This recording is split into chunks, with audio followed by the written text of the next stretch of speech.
Today, many older Americans enjoy relatively secure and prosperous lives. It's hard to believe that in a span of over half a century, the status of aging and the aged has gone from difficult and challenging in regards to social and financial insecurity to that of increasing lifespan, relative financial well-being, improved health, and quality of life.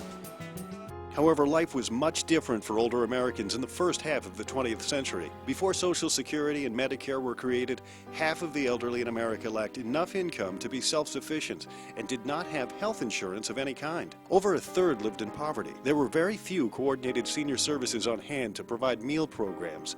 There weren't any transportation services available for isolated seniors, and no special housing for seniors who lived alone in large homes. The financial collapse of the U.S. banks in 1933 signaled the beginning of the Great Depression, and with it, poverty, especially for older Americans.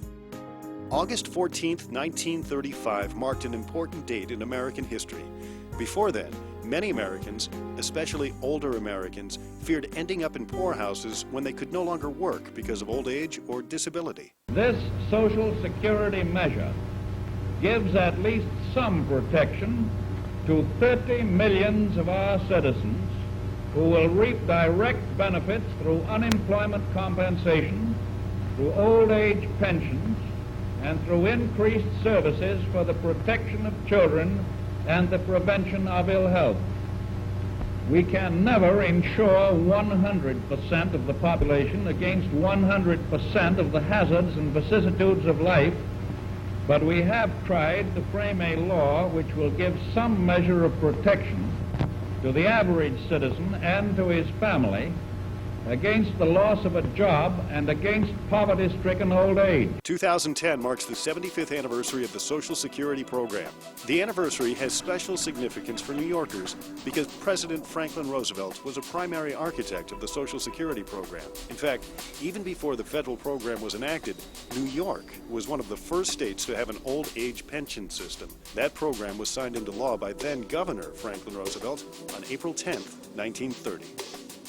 It was because of the vision and tireless efforts of President Franklin Roosevelt and his Secretary of Labor, Francis Perkins, that brought to fruition the landmark legislation that established the Social Security program, a program which continues to provide important benefits to retirees, children, widows, and the disabled. I was always brought up understanding that you had to prepare for the three-legged stool. You have your pension, and you have your savings, and you have Social Security, and that Social Security just helps you along the way and keeps you out of poverty.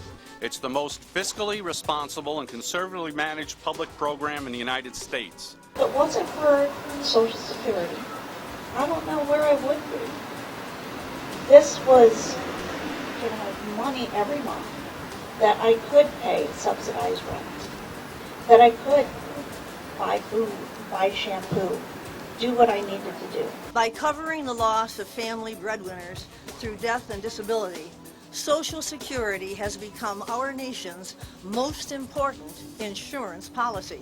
New York Governor David A. Paterson has proclaimed August 2010 as the Social Security Diamond Anniversary Month in New York State. At a ceremony in Albany, attended by several members of the governor's cabinet, representatives from labor, the clergy, community organizations, Social Security Administration, beneficiaries, and members of the public, Michael Burgess, director of the New York State Office for the Aging, presented the governor's proclamation. So whereas on August 14, 2010, our nation and people will celebrate the 75th anniversary of the Social Security program, and we can be proud of all that has been achieved through the program and all that Social Security has brought and meant to the people's lives, we must ensure that it endures and continues to benefit future generations of Americans. Every year, Social Security provides over $42 billion in payments to over 3 million beneficiaries in New York State. During this recession, unemployment insurance has been a lifeline to close to 1 million New Yorkers, providing basic support while they have been looking for work. 75 years after its inception, Social Security remains a success for older Americans and, even more importantly, a life insurance and disability insurance program. Happy Diamond Anniversary, Social Security.